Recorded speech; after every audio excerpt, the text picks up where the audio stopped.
Je ne vais jamais cesser de le dire. Et ça, c'est quelque chose qui est constamment négligé de plusieurs personnes quand on décide de créer une entreprise. C'est le volet financier.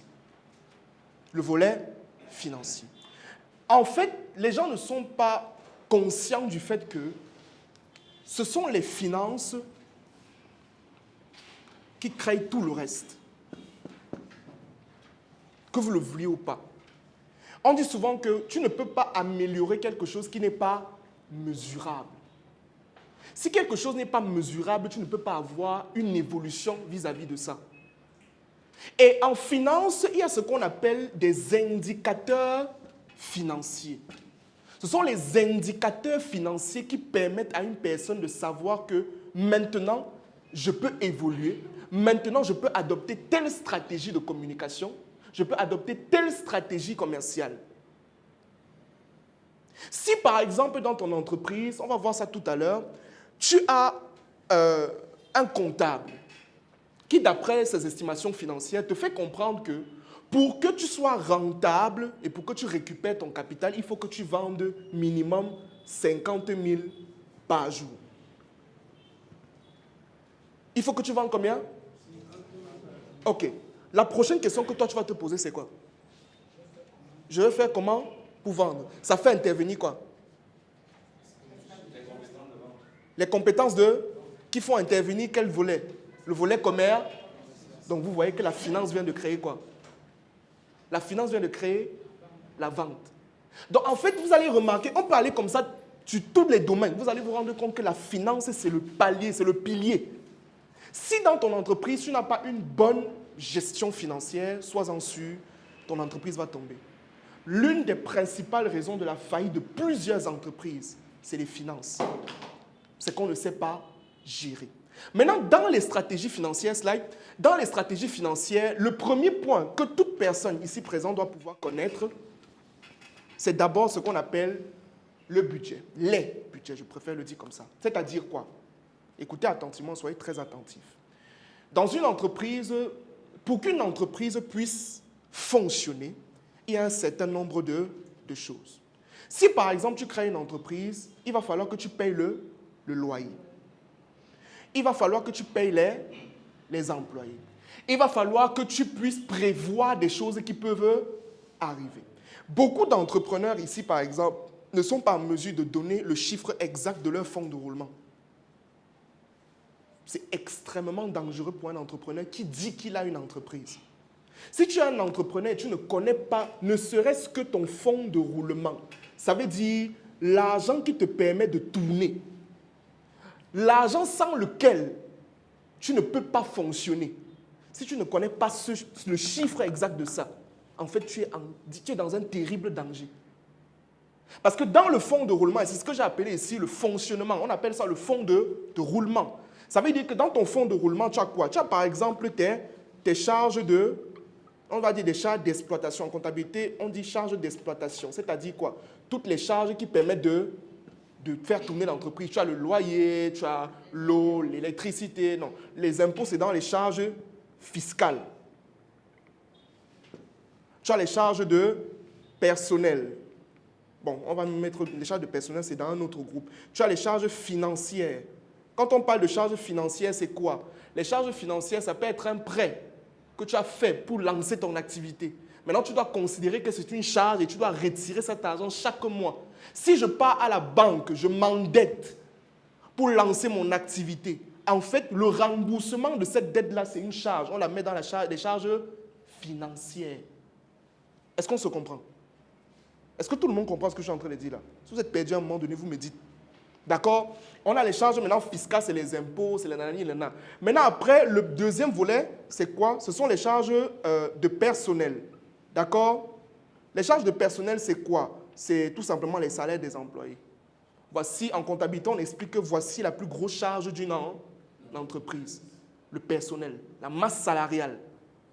Donc, en fait, on peut continuer comme ça, mais en fait, voilà les différents. En fait, le fonds de roulement, c'est tout cet argent qui permet que tu puisses fonctionner. Au départ, dans ton analyse financière, dans tes stratégies financières de départ, tu dois pouvoir être en mesure de connaître tous les budgets de chaque pôle de ton entreprise qui vont te permettre de faire tourner la machine. Et c'est à partir de ce fonds de roulement-là que tu pourras savoir même à quel moment tu commences à gagner de l'argent. Si tu calcules ton fonds de roulement et qu'à la fin, tu te retrouves avec 100 000 francs CFA, et que dans ton activité, tu vends, par exemple, il y a quelqu'un qui a dit qu'il vendait quoi? Donnez-moi quelque chose que vous vendez. Par exemple, toi, tu vends les chaussures, n'est-ce pas? Tu te rends compte que ton fonds de roulement, c'est 100 000. Ça veut dire que pour que tu puisses vendre tes chaussures efficacement et que ton entreprise tourne, il faut 100 000. D'accord? Ça voudrait dire que tu vends peut-être une paire de chaussures à combien? Disons que tu vends ta paire de chaussures à 10 000. Ça veut dire que du moment où tu vends 10 paires de chaussures, ça veut dire que tu as déjà couvert celui-ci. Ça veut dire que ton premier objectif au début du mois, c'est de vendre 10 paires de chaussures. Et dès que tu as franchi la barre des 100 000, tout ce qui vient après, ça dit 11, 12, etc. Donc le plus surplus, c'est quoi? C'est ton bénéfice. Ça, c'est basique. Ça, c'est le B.A.-ba de la finance en entreprise. Que toute personne doit pouvoir connaître, toute personne qui s'appelle entrepreneur, qui a une entreprise, doit maîtriser ce truc-ci. Maintenant, vous allez essayer de faire ça maintenant avec vos différentes activités. Si tu vends les cupcakes, c'est ça, n'est-ce pas? Tu dois comprendre quel est le nombre de gâteaux là que tu dois vendre pour couvrir d'abord les charges. Premier indicateur. D'accord? Donc ça, c'est le premier point, les budgets. Deuxième point, ce qu'on appelle le suivi comptable. En entreprise, il y a une grosse différence qui existe entre le suivi de caisse et la comptabilité. C'est deux choses différentes.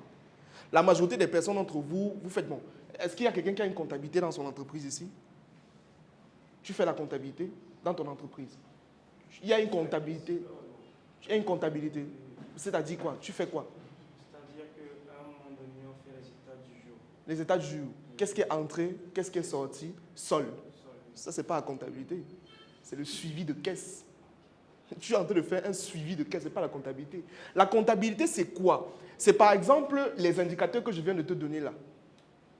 Le fonds de roulement, tu dois connaître ton seuil de rentabilité, tu dois connaître le capital investi, tu dois savoir quand est-ce que tu es rentable, tu dois avoir ce qu'on appelle, oui, maintenant dans la comptabilité, il y a le suivi de caisse. C'est ce que j'ai dit ici, le journal des opérations. En comptabilité, il y a ce qu'on appelle le journal. C'est-à-dire que, bon, c'est à l'école qu'on explique ça, mais je ne veux pas regarder, ça se présente un peu comme ça. C'est un truc dans ce genre-ci. Peut-être vous avez déjà eu à voir ça. Ici, tu mets la date, tu mets le montant, tu mets les numéros de compte, tu mets le montant, etc. Donc, en fait, tous les jours, tu dois être en mesure de mentionner ce qui est entré et ce qui est sorti. En fait, le suivi de caisse se trouve dans la comptabilité. Mais ce n'est pas la comptabilité. Maintenant, tu as les trucs comme la facturation. Dans certaines entreprises, vous êtes plusieurs. Parfois, on achète les choses, on ne donne pas la facture. Vous aussi, vous restez tranquille. Comment est-ce qu'on fait pour retracer l'opération? Comment tu fais pour retracer l'opération d'une entreprise quand tu n'as pas de facture, quand il n'y a pas d'indicateur? Quelqu'un est venu acheter, on ne lui a pas fait de facture. Ou bien, je ne sais pas, peut-être l'entreprise a acquis quelque chose, il n'y a pas de facture. Comment on fait pour retracer ça plus tard? Ce sont les détails que dans les grosses entreprises, on ne s'amuse pas avec. On est capable de licencier quelqu'un, le même jour, et le remplacer à cause de ce genre d'erreur. On a acheté, où est la facture? On a vendu, où est la facture? Où est le reçu? Ça doit être mentionné. D'accord? Après, on a ce qu'on appelle les états financiers. L'état, quand on parle d'état financier, ça englobe quoi? C'est par exemple le grand compte de résultats. C'est celui-là qui présente complètement, je veux dire quoi? Les opérations financières de l'année. Et c'est dans le compte de résultats maintenant qu'on trouve le bénéfice net. Quand on parle de bénéfice net, c'est quoi? C'est, je vais dire quoi? C'est tout simplement le bénéfice que tu as réalisé, ton bénéfice comptable, moins les impôts. Ça veut dire que tu as réalisé un bénéfice, maintenant l'État te dit que bon, oui ma part, tu enlèves pour lui et tu as maintenant ton bénéfice à la fin. Est-ce qu'on se comprend? Ça, c'est le compte de résultat. Il y a aussi le grand livre, il y a le bilan de fin d'année et toutes ces choses-là. Mais vous, à votre niveau, quand on a encore une petite entreprise, c'est vrai qu'on peut faire ça. Quand on a même une petite entreprise, on peut le faire. Mais vous, je vais plus insister sur, par exemple, le journal des opérations et surtout la facturation des choses. Tout doit être traçable. On doit pouvoir tracer tout ce qui se passe en entreprise. Tu ne dois pas sortir. Si tu sors l'argent, il faut le justificatif. Ça sort pourquoi? Prochaine slide. Maintenant, la gestion efficace des ressources financières, je suis directement par ça. Le problème, comme je l'ai dit au départ, c'est que la majorité d'entre vous, vous avez des entreprises, mais la faillite viendra à 60% à cause de quoi? De la mauvaise gestion des finances. Combien d'entrepreneurs ici ont une activité, ou alors combien d'entre vous qui avez des activités, vous avez un salaire dans vos activités que vous faites? Combien? Tu as un salaire dans ton activité? Ouais. Qui d'autre? Tu as un salaire? Ça veut dire qu'à la fin du mois comme ça, là, il y a 1 million de chiffres d'affaires qui est entré. Non, je prends un exemple. Ça veut dire que tu as gagné 1 million. 1 million entré, tu as volé les gâteaux d'1 million. Ton salaire, c'est combien? Tu peux dire comment? Ton salaire, c'est combien? Non, c'est variable. Non, je suis en train de te dire que tu dois avoir un salaire fixe, comme un employé que tu as employé. Non, il n'y a pas de moyenne. Tu ne comprends pas ce que je suis en train de dire. Regarde. C'est-à-dire que tu as une entreprise, n'est-ce pas? Ton entreprise, dans ta propre entreprise que tu as créée là, tu as un poste. Tu comprends? Actuellement, tu es là. Le nom de ton entreprise, c'est quoi? Je ne peux pas retenir ça. Bon, ce que je suis en train de dire, c'est que, regarde, tu es la directrice générale de ton entreprise actuellement. Tu comprends ce que je suis en train de dire, non? Donc, ça veut dire qu'en tant que directrice générale, là, tu dois avoir un salaire fixe. Si, par exemple, aujourd'hui, ton entreprise passe à un autre niveau, n'est-ce pas?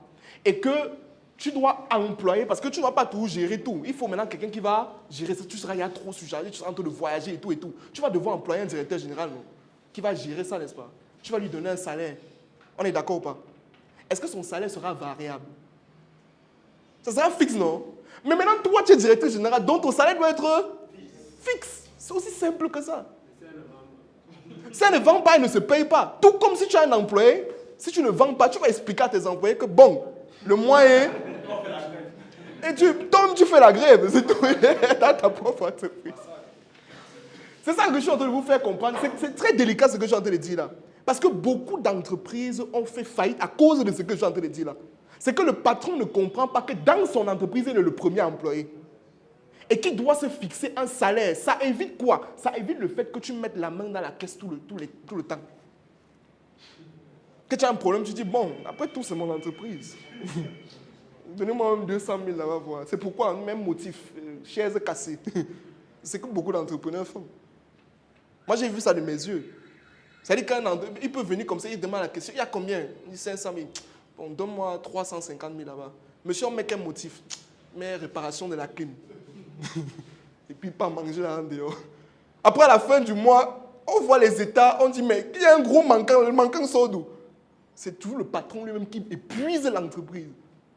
Mais si tu te fixes un salaire, que tu sais qu'à la fin du mois, quand on partage les salaires, et si tu as un comptable un jour, si vous avez un comptable un jour, et qu'il ne vous dit pas ça, il faut le chasser.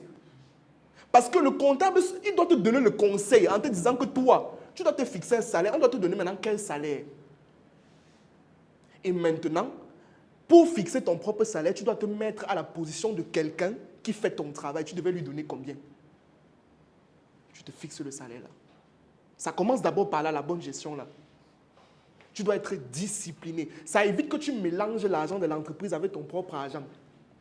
C'est-à-dire que tu arrives le matin comme ça, on dit qu'il y a tel problème à la maison, tu prends l'argent ici, tu pars de là-bas. On dit qu'il y a tel problème en entreprise, tu prends l'argent de la maison, tu mets dans l'entreprise, tu mélanges le tout. À un moment donné, tu dis, donc, ta maison c'est ton entreprise c'est ta maison. C'est mélangé. Est-ce qu'on se comprend? Donc, il faut éviter cela. Ça vous permettra d'avoir une certaine prospérité sur le long terme. Maintenant, au départ, bien évidemment, vous aurez d'abord un salaire. Ça, c'est ce qu'on appelle le directeur général. Il a un salaire. Mais plus tard, quand votre entreprise va devenir un peu plus grande, vous allez passer à ce qu'on appelle l'état de PCA, c'est-à-dire le président du conseil d'administration. Lui, il ne touche pas de salaire, il touche ce qu'on appelle des dividendes. Maintenant, lui, on ne peut pas, la loi, d'après ce que j'avais compris, c'était mon papa qui m'expliquait ça, que tu ne peux pas être PCA et en même temps tu es directeur général. C'est interdit. Parce que ça veut dire que tu as un pouvoir total et ce n'est pas bon. Tu es le président du conseil d'administration, vous employez un directeur général qui va faire des choses et vous allez lui donner un salaire, vous touchez juste les dividendes à la fin du mois, à la fin d'année. D'accord? Donc, c'est comme ça que ça se passe. Est-ce qu'on se comprend jusqu'ici? Donc, chacun d'entre vous doit avoir ce qu'on appelle une bonne gestion financière dans votre entreprise. Soyez discipliné. Et je dis souvent que tu ne peux pas être discipliné avec l'argent de l'entreprise si avec ton propre argent, tu n'es pas discipliné. D'accord? Ok, on continue. Prochain point. Maintenant, la diversification des revenus. C'est-à-dire quoi? À un moment donné dans ton entreprise, que tu le veuilles ou pas, on va même prendre des exemples simples. Regardez. Vous allez remarquer qu'aujourd'hui, quand une entreprise passe à un autre niveau, elle essaie d'investir dans un autre secteur. On est d'accord ou pas? C'est ce qu'on appelle la diversification. Tu ne peux pas rester toujours statique, non. Quand ton entreprise prend de l'ampleur, oui, tu as les budgets, tu as bien suivi ton entreprise, tu as une bonne gestion de tes ressources. Déjà à ce niveau, si tu respectes bien ça, ton entreprise va croître financièrement. Mais maintenant, l'argent, le trop d'argent, tu dois maintenant essayer de diversifier ça. On a un exemple ici en bas qui est très palpable. Il y a un monsieur ici qui a je crois que c'est un fast-food, ça s'appelle Cana. Il a ouvert ça, je crois, l'année passée. Ça tourne très bien. Après, quand ça tourne très bien, lui, il se rend compte que c'est magnifique. Qu'est-ce qu'il fait? Il a créé le motel derrière. Même si vous me dites quoi? C'est l'argent du restaurant qui a ouvert le motel là. Dès que vous finissez de manger, vous partez vous reposer. C'est une stratégie. Pareil, vous allez voir Saké. Au départ, Saké vendait seulement quoi? Le pain, la pâtisserie. Vous allez voir qu'aujourd'hui, il y a un mini-restaurant à côté.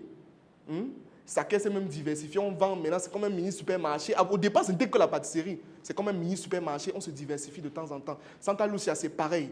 À un moment donné, Santa Lucia ne vendait, c'était qu'un supermarché. On a mis maintenant le fast-food dans le supermarché. On se diversifie toujours ainsi. La cosmétique, mais vous allez voir. Pardon? Non, c'est sa femme qui a mis ça. Donc, vous avez les informations. Donc, vous allez remarquer que c'est toujours un peu comme ça. Donc, en fait, chaque entreprise, à un moment donné, se rend compte qu'on ne peut pas rester statique. Ce n'est pas bon. Il y a des entrepreneurs comme il y a un grand frère que j'aime bien, M. Philippe Simon, c'est pareil. Tu vois, à un moment donné, il commence dans les formations, etc. Après, il tombe dans l'agriculture, il tombe dans l'élevage. Quand il fait l'élevage et tout, il se rend compte que mais ça, c'est magnifique. Ok, on va d'abord créer le fast-food qui va permettre de prendre la nourriture qu'on cultive pour mettre dans le fast-food. Ok, on a fini avec ça, on entre dans les voitures, après on part dans l'immobilier. En fait, c'est ça qu'on appelle la diversification. Parce que tu ne sais pas, ton secteur où tu es actuellement peut être touché de plein fouet et tu ne comprends rien. Et il n'y a aucun secteur qui est épargné du risque. À un moment donné, les gens étaient trop confiants avec l'immobilier, non? En 2008, vous avez vu ce qui s'est passé? L'immobilier s'est écroulé. Les gens ont perdu des milliards. Donc, en fait, pour vous dire qu'il n'y a aucun secteur qui est épargné. C'est la raison pour laquelle un bon entrepreneur, dans sa stratégie financière, doit à un moment donné penser à la diversification. Mais on ne se diversifie que quand on a déjà respecté d'abord les 3 points en amont. D'accord? Est-ce que sur la stratégie financière, c'est bon? C'est bon? Super. Bon, tu écris. On va prendre les questions après. Si tu as des problèmes liés à la gestion des finances personnelles, c'est-à-dire tu dépenses trop, tu ne sais pas comment épargner, tu ne sais même pas où ton argent part parfois, ou encore tu as des problèmes liés à l'investissement, c'est-à-dire tu ne sais pas où investir, tu ne connais même pas comment est-ce qu'on structure un investissement, alors j'ai une solution extrêmement concrète qui, je suis sûr, va t'aider à coup sûr. Notre programme Croissance financière 2024 volume 2. Mon équipe et moi, nous avons pris le temps de pouvoir concevoir ce programme dans le but de t'aider à pouvoir passer à un autre niveau sur le plan financier à travers 3 modules extrêmement pédagogiques. Premier module, nous parlons de l'argent. Il est question de comprendre réellement ce que c'est que l'argent. Et dans ce module, nous parlons aussi de mindset financier, de reprogrammation financière. En deuxième module, je vous donne des techniques pour savoir comment est-ce que vous pouvez désormais mieux gérer votre argent, des étapes assez concrètes. Et en troisième module, je vous parle d'investissement en vous proposant même une opportunité qui pourra vous aider à coup sûr. Alors, si vous souhaitez bénéficier de ce programme qui, je suis sûr, vous aidera à passer à un autre niveau sur le plan financier, une seule chose à faire, vous cliquez sur le lien qui se trouve en commentaire, vous contactez mes équipes et on se fera un plaisir de vous procurer ce programme exceptionnel.